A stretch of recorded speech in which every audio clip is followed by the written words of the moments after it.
ত্রয়োদশ জাতীয় সংসদ নির্বাচনের ফল ঘোষণার পর রংপুর ৪ আসনের হারাগাছ এলাকায় উত্তেজনা ছড়িয়েছে।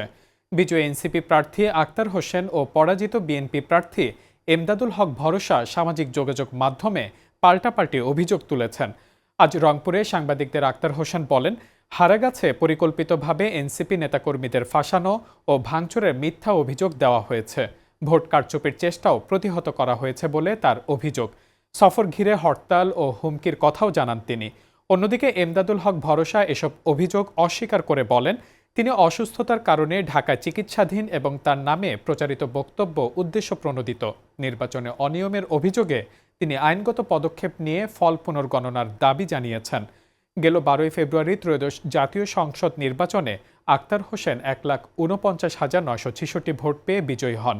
তার নিকটতম প্রতিদ্বন্দ্বী ভরসা পান 1,40,564 ভোট। এলাকায় পরিস্থিতি এখনও উত্তপ্ত।